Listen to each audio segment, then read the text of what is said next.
Bismillahirrahmanirrahim. Assalamu alaikum dear students. So today we are going to start topic 12 according to the UHS syllabus. जो 11th है electromagnetism वो इसके बाद होगा. तो टॉपिक 12 जो हमारा इलेक्ट्रोमैग्नेटिक इंडक्शन का है, इसके कोर्स कंटेंट में कुछ कंटेंट्स हैं जो टॉपिक 50 जो चैप्टर नंबर 15 के नहीं है, like magnetic flux and period frequency peak value and mean square value for the alternating currents.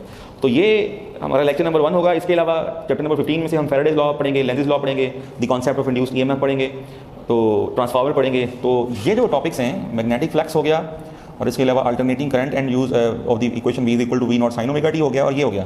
तो ये चैप्टर नंबर 14 से है, ये भी 16 से है, ये भी 16 से है. फिर पहला लेक्चर हमारा जो होगा वो इन्हीं टॉपिक का होगा और बाकी हम ये पहला लेक्चर जो है हमारा उसमें हम कॉन्सेप्ट देखेंगे मैग्नेटिक फ्लक्स पर फ्लक्स डेंसिटी का, और जो 16 चैप्टर से रिलेटेड कॉन्सेप्ट है अल्टरनेटिंग वोल्टेज का, इसके अलावा इंस्टेंटेनियस वैल्यू का, पीक वैल्यू का और पीक टू पीक वैल्यू का, RMS वैल्यू का वो देखेंगे. और लास्ट में हम इन टॉपिक से रिलेटेड कुछ MCQs की प्रैक्टिस करेंगे. So let's start our lecture from the topic magnetic flux and flux density. So जैसा कि आप जानते हैं कि when we define magnetic flux that is phi is equal to B dot A, right. ये dot product है magnetic flux density और A की. अब इसमें देखिए कि ये जो A है इट्स अ वेक्टर एरिया, और जो वेक्टर एरिया है या एरिया वेक्टर जिसको आप बोलते हैं, इसका कॉन्सेप्ट ये है कि it is a vector whose magnitude is equal to the given area and its direction is always perpendicular to the given area. For example, if we have this area, let's say it is 2/2, तो इसका जो magnitude है ये 2 metre square है. अगर इसका आप vector area बनाना चाहेंगे तो वो किस तरह आप लिखेंगे, 2n metre square. n is a unit vector perpendicular to the given surface. अगर ये एरिया है तो इसके परपेंडिकुलर ये डायरेक्शन होगी. इस तरीके से अगर ये एरिया है तो उसके परपेंडिकुलर ये डायरेक्शन होगी. तो direction of area vector will always be perpendicular to the given area. और आपको पता है ये डॉट प्रोडक्ट है, तो हम इसको instead of B dot A हम इसको A डॉट B भी लिख सकते हैं, बिकॉज डॉट प्रोडक्ट जो है वो कम्यूटेटिव होती है, राइट. सो अगर हम इसको ओपन करें तो क्या लिखेंगे जी, BA cos of theta. This is simple relation. अब ये थीटा यहाँ पर ये B है मैग्नेटिक फील्ड इंटेंसिटी का मैग्नीट्यूड, ये है एरिया का मैग्नीट्यूड, और ये है angle between magnetic field intensity and area vector A. So suppose आपको पता है कि मैक्सिमम फ्लक्स के लिए क्या होता है जी, for maximum flux we use theta is equal to 0 degree. यानी कि अगर आपके पास ये गिवन एरिया है तो उसका जो वेक्टर एरिया होगा वो perpendicular to the given area होगा. तो यहाँ पर मैग्नेटिक फील्ड B और A आप देख सकते हैं कि पैरेलल है, और यहाँ पर magnetic flux will be maximum and that magnetic flux will be equal to BA. So similarly अगर जो है हम जीरो मैग्नेटिक फ्लक्स देखना चाहते हैं, कब होता है,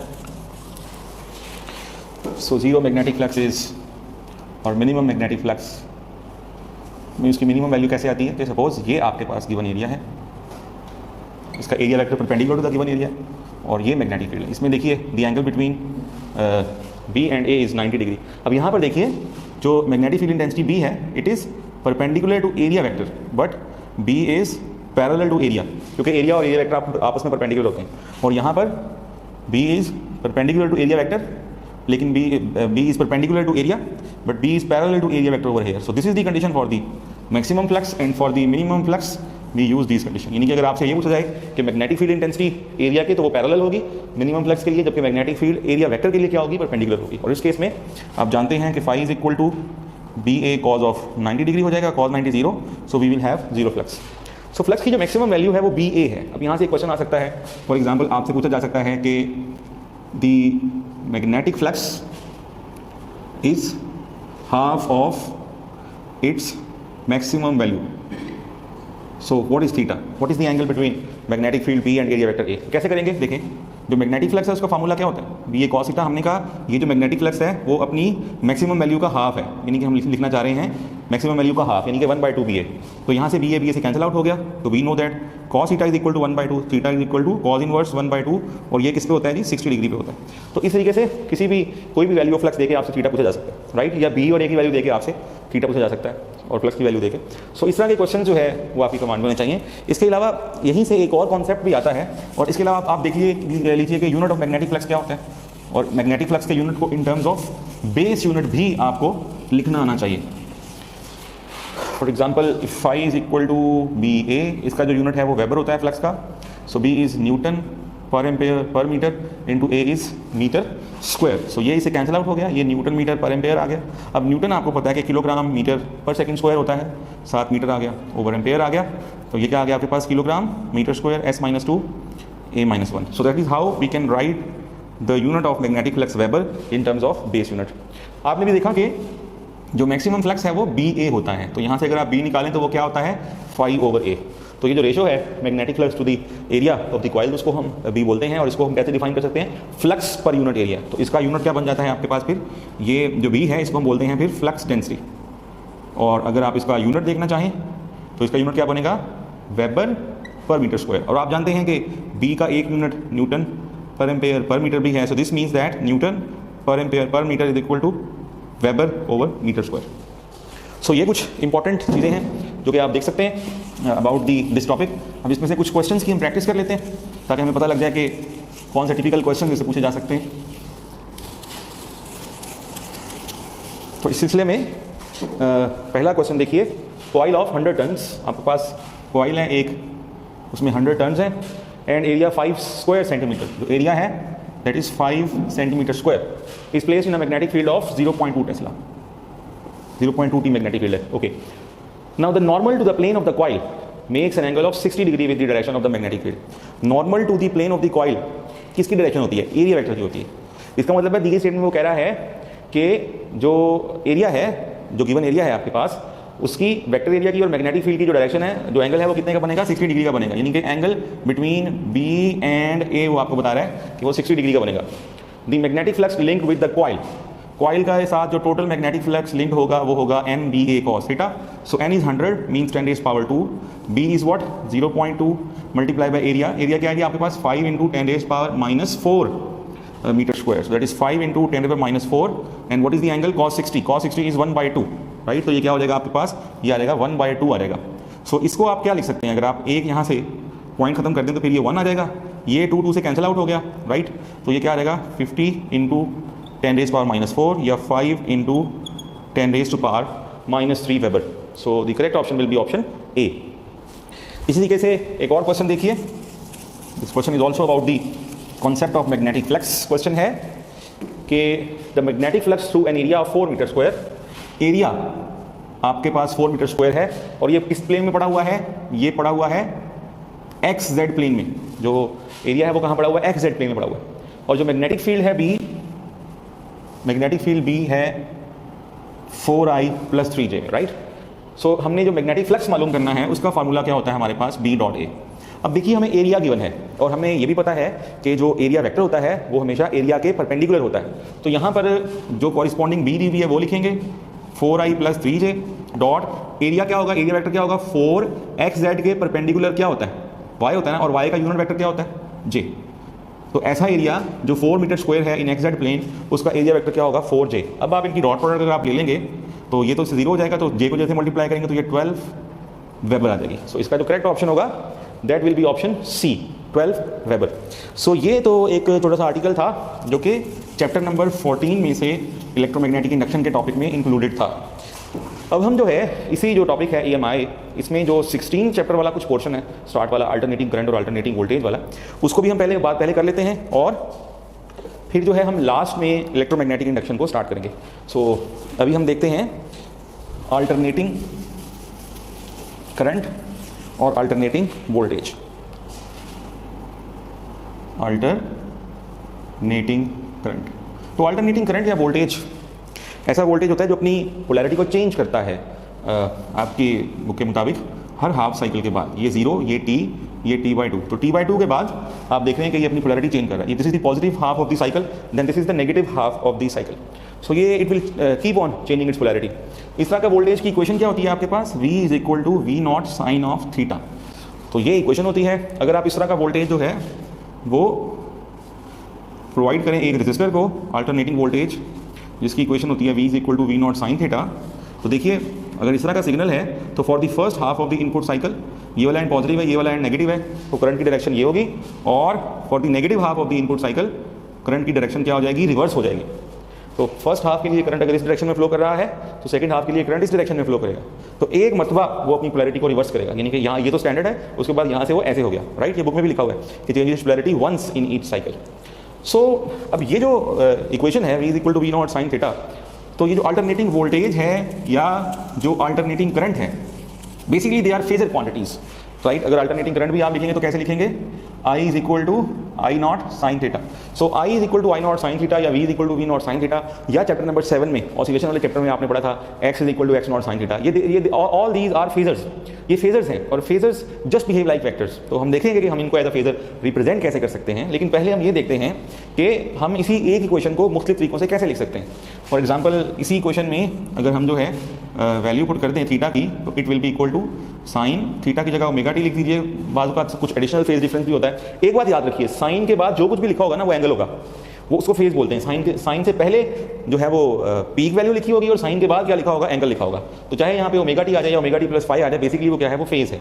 अच्छा, इसी इक्वेशन को भी हम ऐसे भी लिख सकते हैं, b is equal to we not sine omega की जगह आप लिख सकते हैं 2πf, राइट, ओमेगा की जगह आ गया, इंटू टी प्लस फाई। आप इसको ऐसे भी लिख सकते हैं या आप इसको इसी इक्वेशन को ऐसे भी लिख सकते हैं।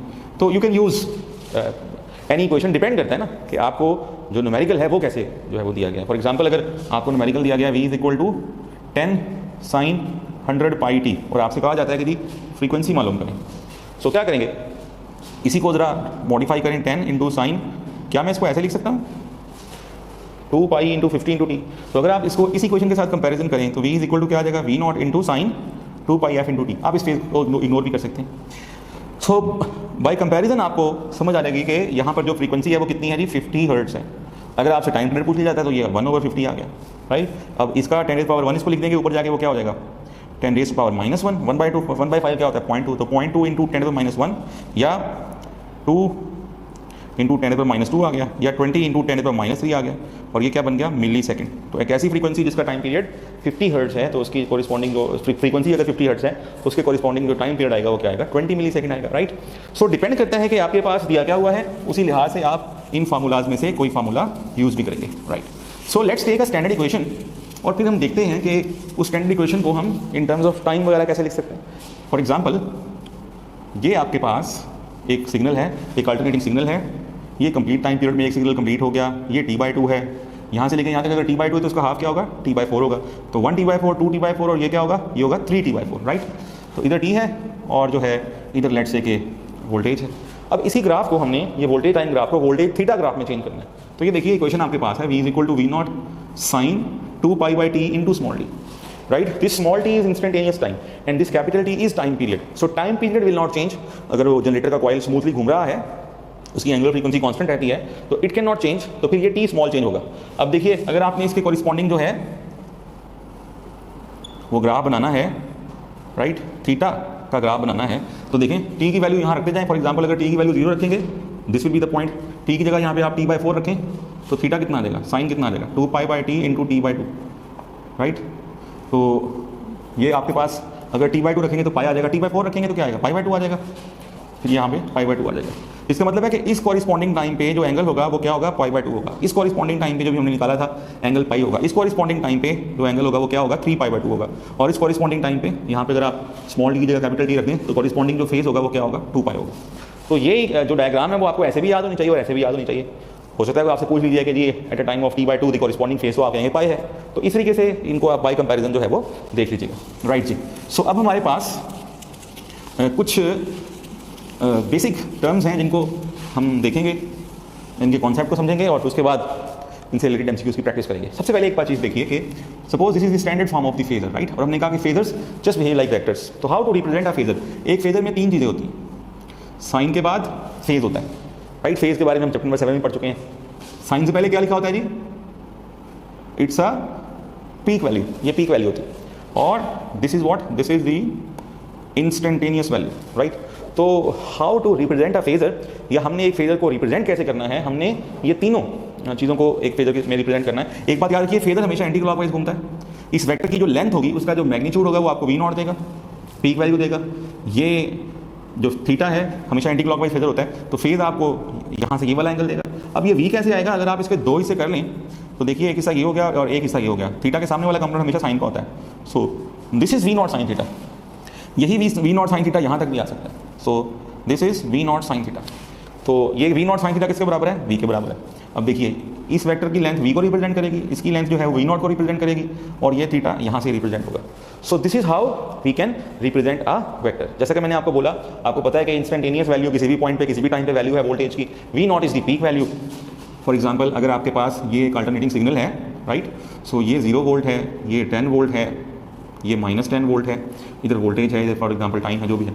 सो पीक वैल्यू जो है, पीक वैल्यू वो मैक्सिमम वैल्यू है, और एक अल्टरनेटिंग सिग्नल में 2 दफ़ा मैक्सिमम वैल्यू रीच होती है, एक और ये 2, सिर्फ मैग्नीट्यूड के लिहाज से देखिए।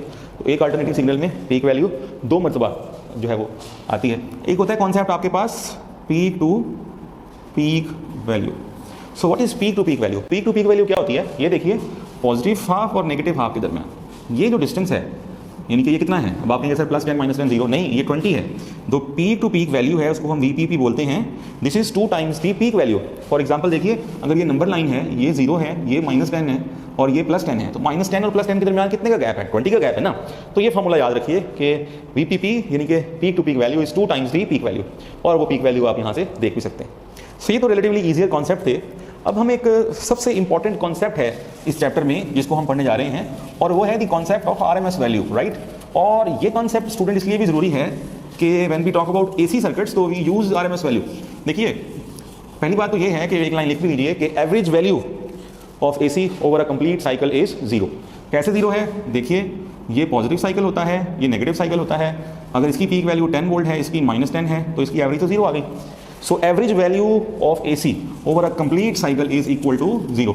आपको याद है जब हमने चैप्टर नंबर 11 में पढ़ा था हीट एंड थर्मोडायनामिक्स, तो हमने कहा था कि जो average value of the gas molecule है वो 0 होती है। यानी कि अगर एक गैस मॉलिक्यूल जो है इस तरफ गया है with the velocity of +v और इस तरफ गया आया है टकरा कर with the velocity of -v, तो हमने कहा था कि इसकी एवरेज वैल्यू क्या होगी? 0 होगी। और फिर हमने कौन सा कॉन्सेप्ट इस्तेमाल किया था? रूट मीन स्क्वायर वैल्यू का। तो जहाँ एवरेज वैल्यू 0 हो जाए, there comes the concept of root mean square value. So अगर AC की एवरेज वैल्यू 0 होती है, तो आपके अगर ये एक AC बैटरी है, ये एक रेजिस्टर है, और ये मैंने एमीटर लगाया हुआ है, तो मुझे बताइए, अगर ये ammeter average value of AC read करता होता, तो फिर तो ये हमेशा ही मीन पोजीशन पे रहता, या हमेशा ही इसमें 0 रीडिंग आती, बिकॉज एवरेज वैल्यू इज 0। दरअसल ये एमीटर जो है वो क्या यूज़ करेगा? वो RMS वैल्यू यूज़ करेगा। या जब हम वोल्ट मीटर को लगाएंगे AC सर्किट में, तो वो क्या कैलकुलेट करेगा? वो एवरेज वैल्यू कैलकुलेट नहीं करता, वो क्या करता है? वो RMS वैल्यू को कैलकुलेट करता है। सो वोल्ट मीटर और ammeter when connected in an AC circuit they measure the RMS value. अब आते हैं कि RMS वैल्यू का कॉन्सेप्ट क्या है, राइट। तो सबसे पहले दोस्तों RMS वैल्यू के कॉन्सेप्ट को समझते हैं कि RMS वैल्यू का फॉर्मूला आया कैसे। देखिए, फर्ज कीजिए कि ये हमारे पास एक AC साइकिल है, और ये इसकी पीक वैल्यू है। थोड़ा सा डायग्राम को बढ़ा करके बनाते हैं ताकि वैल्यूज़ में आपके डिफरेंस रहे, राइट। सो फर्स्ट कीजिए कि there you have use the AC value, ये उसकी पीक वैल्यू है वोल्टेज की, राइट। इधर टाइम है और इधर ये वोल्टेज का ग्राफ। अच्छा, क्योंकि इसकी एवरेज वैल्यू 0 है, तो आप एक काम करेंगे, आप जो है इसकी स्क्वायर ले लें, इस सिग्नल का भी स्क्वायर ले लें, और जब स्क्वायर ऑफ द नेगेटिव लेंगे तो वो भी पॉजिटिव होगा, इसका भी स्क्वायर ले लें, राइट। तो ये वैल्यू क्या होगी? ये आ गया जी V0 का स्क्वायर, राइट। अब अगर आप V मीन स्क्वायर लेंगे तो क्या लेंगे? ये ग्रीन लाइन का देखिएगा, initial value plus final value divided by 2, यही आ जाएगा। ये क्या है? ये मीन स्क्वायर है, राइट। तो ये V0 स्क्वायर है। अगर आप V मीन स्क्वायर की वैल्यू यहाँ से निकालना चाहें, फॉर एग्जांपल लेट्स से कि V0 अगर आपके पास 10 वोल्ट है, so what will be this value? 0 + 10 का स्क्वायर ओवर 2, तो ये कितनी हो जाएगी? 10 का स्क्वायर 100 डिवाइड बाय 2, ये आपके पास आ जाएगी 50 वोल्ट। तो 50 वोल्ट कहाँ होगा भाई? अगर ये 100 है, तो 0 से लेकर ये 100 है, तो where the 50 volt will stand? ये इसके मिड में होगा जी 50 वोल्ट यहाँ, right. This will be V mean square, this blue line will be V mean square. अब इस मीन के इफेक्ट को, स्क्वायर के इफेक्ट को खत्म करने के लिए अगर मैं इसी एक्सप्रेशन में इधर स्क्वायर रूट ले लेता हूं, तो फिर ये क्या बन जाएगा?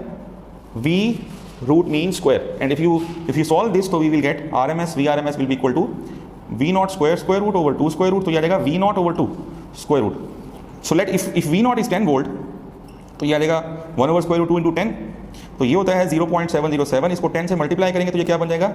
7.07 वोल्ट। तो बोलिए, अगर यहाँ तक ये 10 वोल्ट है, अगर ये 10 वोल्ट है, तो ये रहा ये रहा V root mean square, peak value से थोड़ा सा कम होगा, यानी कि अगर ये 10 है।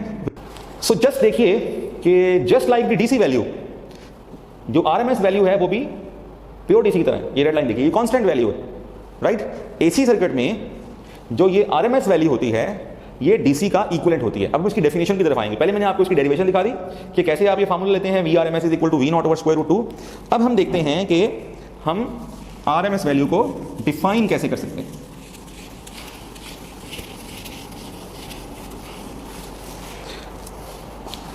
Root mean square value.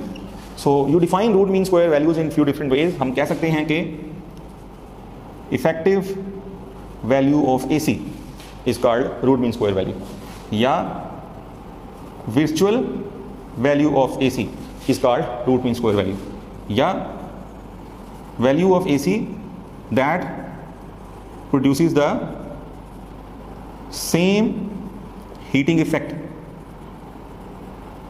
As that of DC. देखिए एक एग्जांपल से इस बात को समझते हैं, तीसरी डेफिनेशन को।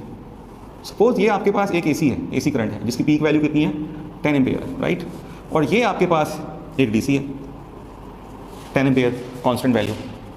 अब आप मुझे बताइए कि विच current will produce more heating effect, 10 एक ऐसा करंट जिसकी जो पीक वैल्यू है वो 10 एम्पियर है, या एक ऐसा करंट जिसकी डीसी वैल्यू 10 एम्पियर है।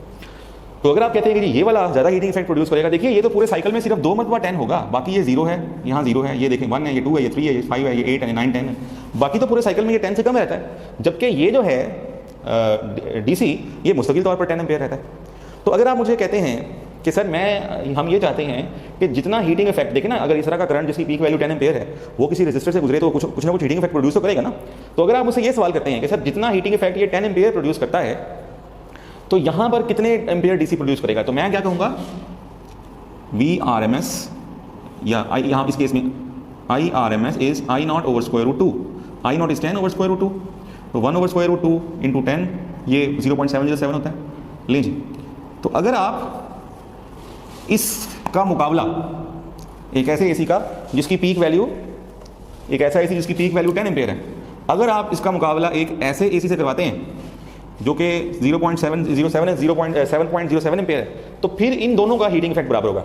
इस ब्लैक का और इस ब्लैक का नहीं, इस ब्लैक का और इस रेड का हीटिंग इफेक्ट बराबर होगा। इसलिए हम कह सकते हैं कि जो हीटिंग इफेक्ट अब इसकी आरएमएस वैल्यू का होगा वही हीटिंग इफेक्ट डीसी का भी होगा।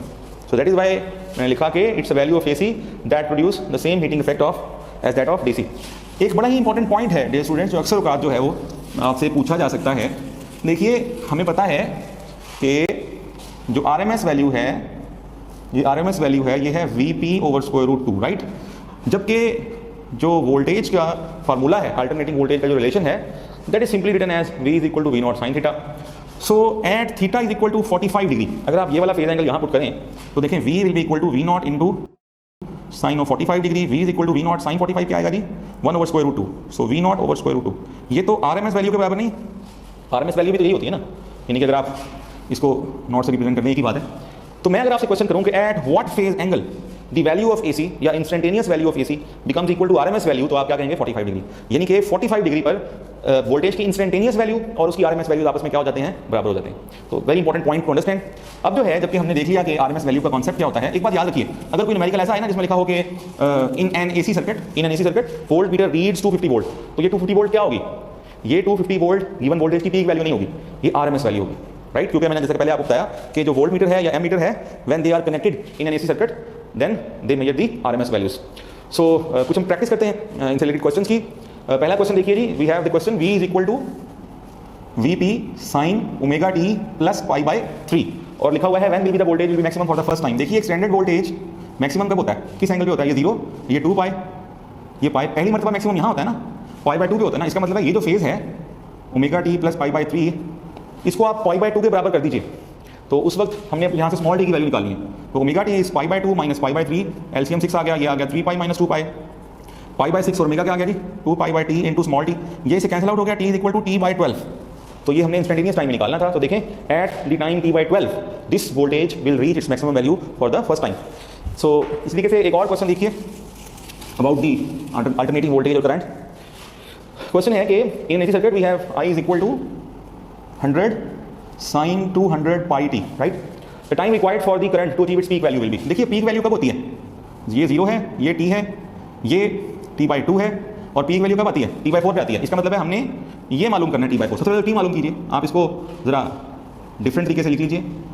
इसको आप लिख सकते हैं ना ऐसे।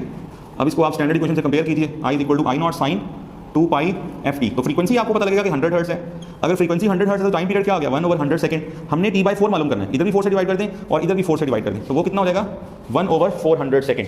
सो इस टाइम पे आके 1/400 सेकंड पे आके ये वाला जो AC है ये अपनी पीक वैल्यू को ऑब्टेन करेगा। नेक्स्ट क्वेश्चन देखिए, a generator produces a voltage that is given by this equation V = 240 sin 120t, right, where is in second the frequency and the RMS voltage. तो देखिए V = 240 sin, इसको इससे compare कर लीजिए। हमने क्या क्या मालूम करना है जी, फ्रीक्वेंसी मालूम करनी है और RMS वोल्टेज फाइंड करना है। तो सबसे पहले तो इसको आप स्टैंडर्ड इक्वेशन से कंपेयर कीजिए, तो आप पता लगेगा कि साइन से पहले पीक वैल्यू होती है। तो यहाँ पे साइन से पहले क्या लिखा हुआ है 240, राइट। So RMS value will be equal to peak value over √2। Peak value is 240 और 1 ओवर √2 क्या होता है जी 0.7। तो यहाँ से आप अगर खत्म कर दें तो 168, राइट, 168 यानी कि 170 के राउंड अबाउट जो है वो आपका, क्योंकि 0.707 होता है ना, तो ये चलेंगे 170 वोल्ट हमारी RMS वैल्यू आ गई, राइट। तो अभी हमारे पास ऑप्शन कितने बच गए 170 वोल्ट वाला, 170 वोल्ट सिर्फ एक में ही है चार्ली ऑप्शन में, तो ये आंसर होगा। बाकी फ्रीक्वेंसी भी देख लीजिए, omega is equal to 120, so omega is 2πf, so it is equal to 120, f is equal to 120 over 2π, so use pi is equal to 3, तो 3 to the 6, तो 120 over 6 ये 20 आ जाएगा, लेकिन हम पाई की वैल्यू को कम यूज कर रहे हैं, इसका मतलब है हमारा जो एक्सपेक्टेड आंसर है वो ज्यादा आया, 20 ज्यादा आया, तो उसके नियरेस्ट क्या होगा 19। सो जो करेक्ट ऑप्शन होगा in this regard it will be option C, that is 19 hertz and 170 volt. इसी तरीके से एक और क्वेश्चन देखिए, the RMS value of an AC 50 hertz is 10 ampere. Frequency दी हुई है जी 50 हर्ट्ज और RMS वैल्यू जो है that is 10 ampere. This time the time taken by the alternating current in reaching from 0 to the maximum value, 0 to maximum value time, यानी कि वही t/4 मालूम करना है हमने। तो फ्रीक्वेंसी इज 50, तो time period is 1/50, so t/4 is 1/200, तो 1/200 को सॉल्व करेंगे तो क्या आ जाएगा 0.5 × 10⁻², या 5 × 10⁻³ सेकंड। तो यहाँ से यहाँ तक जाने का जो टाइम है वो है 5 × 10⁻³ सेकंड। और क्या कहा था उसने, okay, and the peak value of the current. So peak value मालूम करनी है, पीक वैल्यू √2 टाइम्स दी RMS वैल्यू, तो 10 मल्टीप्लाई बाय √2 कितना होता है 1.4 होता है, तो ये 14 एम्पियर है। तो 14 ampere and 5 × 10⁻³ second is the answer. एक और क्वेश्चन देखिएगा, क्वेश्चन इज गिवन के the peak value of an alternating EMF is given as E is equal to E0 cos of omega t, right. Peak value is 10 volt, E0 is 10 volt, and frequency is 50 hertz. So time, the instantaneous value at time t is equal to 1/600 second, right. So we can write this as E0 cos of 2πf into t. E0 की value कितनी है जी 10, cos frequency is 50, तो 50 multiply by 2 ये 100 पाई आ जाएगा। Small T की जगह क्या value लिख लेंगे जी 1/600, तो ये से कैंसिल आउट हो गया, it will B 10 into cos π/6, cos π/6 is what, pi is 180 divided by 6, cos 30 is √3/2, इस सारे का वैल्यू क्या आ गया √3/2, तो इसे कैंसिल करेंगे तो ये क्या आ जाएगा 5 × √3 volt. So Charlie is the option. So dear student, that is the end of today's lecture.